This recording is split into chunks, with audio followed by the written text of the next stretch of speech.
J'ai envie de questionner ce qu'on fait tous le lundi matin. Le lundi matin, c'est le début de la semaine, c'est le début des 5 prochains jours qui vont être normalement productifs pour créer de la valeur, pour développer son activité, pour finalement améliorer soi-disant notre futur. Et qu'est-ce qu'on fait tous le lundi matin? On ouvre notre réseau professionnel préféré et on se prend une avalanche d'informations, vraiment un symptôme de l'infobésité, avec principalement des contenus créés par l'IA, donc qui n'incluent pas des notions d'éthique, qui n'incluent pas des notions de nuance, qui n'incluent pas des notions parfois de polarité nécessaire, qui n'incluent rien du tout, qui sont fades, qui sont insipides, qui n'apportent pas de valeur.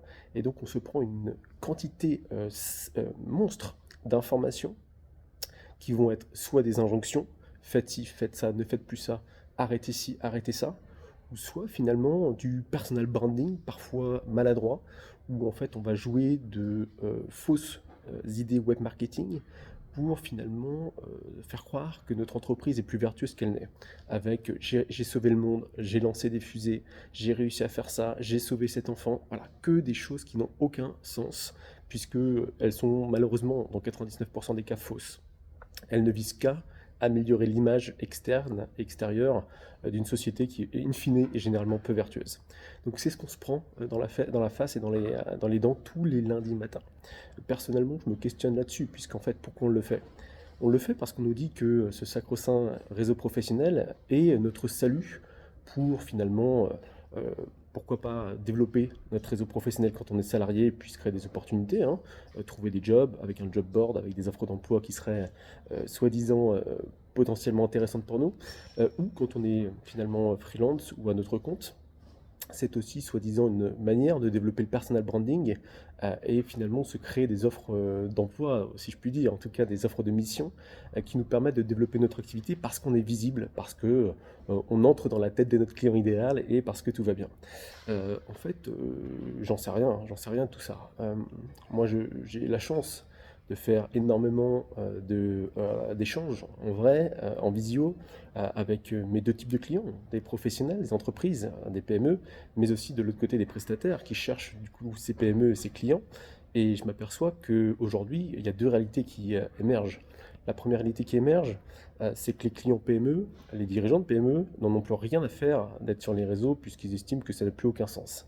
Globalement, c'est une vulgarisation totale, c'est burlesque presque, et ils commencent à fuir les réseaux puisqu'ils doivent développer leur activité et vraiment s'intéresser à la croissance de leur entreprise. Et d'un autre côté, on a les prestataires. Et là, en fait, la dimension est un peu différente, puisqu'ils s'accrochent comme des arapèdes à l'idée finalement que ce réseau peut être le salut. Pourquoi? Parce qu'on leur dit, avec tous les messages marketing publicitaires qu'on voit, et puis les formateurs, hein, dont c'est véritablement la manne quotidienne, qui disent, oui, bah, je dois développer, vous devez être sur LinkedIn, c'est un réseau professionnel, vos clients sont sur LinkedIn, soyez sur LinkedIn. Si vous n'êtes pas sur LinkedIn, vous êtes mauvais, vous êtes nul, vous êtes nulle part, vous ne valez rien. Et en fait, c'est faux, c'est entièrement faux. C'est entièrement faux, puisque plus de 9 d'ailleurs, plus de 9 prestataires sur 10 me disent qu'ils sont mal à l'aise sur LinkedIn, ils n'aiment pas les messages qu'ils voient et ils se forcent. Ils se forcent littéralement à balancer des messages en achetant des modèles de messages parfois qu'ils ne comprennent pas et qu'ils ne veulent pas comprendre parce que ça ne leur correspond pas. Et en fait, j'interroge cette réalité, j'interroge le quotidien qu'on commence à avoir tous ensemble, à finalement se singer les uns les autres, à vouloir effacer sa propre identité au profit d'un message qui serait un message bien pensant, ou un message marketing, ou un message d'injonction, ce qui est encore pire d'ailleurs. Et je m'interroge. Je m'interroge parce qu'en finalement, on parle d'un réseau social, n'est-ce pas? Ça reste un réseau social, c'est plus un job board LinkedIn, c'est un média sponsorisé ou au mieux un réseau social. Quand on parle de LinkedIn, on peut parler des autres, c'est la même chose. Et en réalité, qu'est-ce que c'est qu'un réseau social par définition? C'est un réseau, un network, et c'est social, avec des interactions sociales. Et en fait, qui nous impose le fait qu'un réseau social soit sur Internet? Ça, c'est la question qu'il faut se poser aussi. En fait, la première manière de développer son réseau social, c'est de dire bonjour à ses voisins, c'est de dire bonjour à ses collègues, c'est de s'intéresser aux gens qui sont autour de nous, c'est de parler de notre activité autour de nous, c'est de se créer des discussions autour de nous.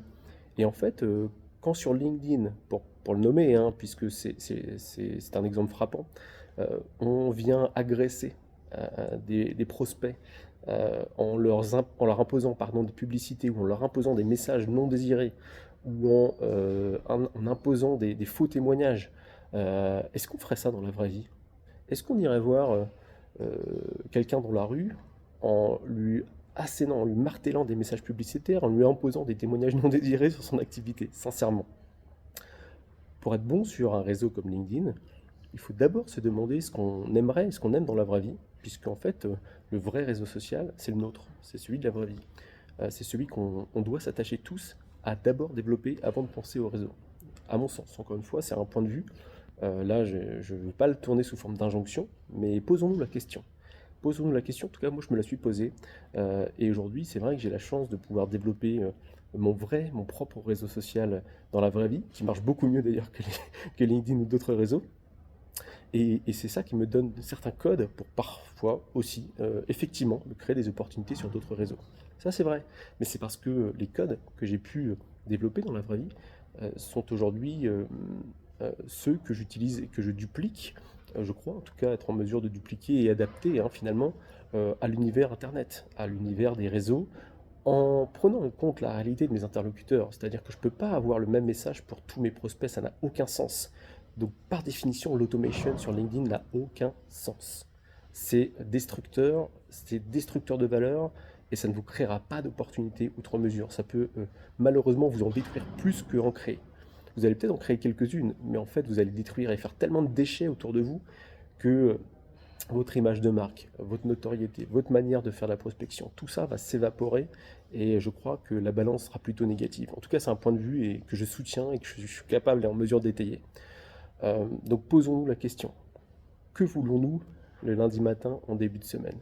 Est-ce qu'on veut continuer cette mascarade à envoyer des messages qui n'ont aucun sens, à dénaturer notre propre volonté d'agir et de s'exprimer, à finalement créer de fausses relations, à créer de faux intérêts, à subir des injonctions constamment, ou est-ce qu'on veut commencer à exprimer de la valeur, ce qui nous semble être de la valeur en tout cas, à interagir librement, à vouloir s'intéresser à l'autre et à vouloir développer, pourquoi pas, notre propre réseau à nous, d'abord, avant de penser au virtuel et à tout ce que ça suppose.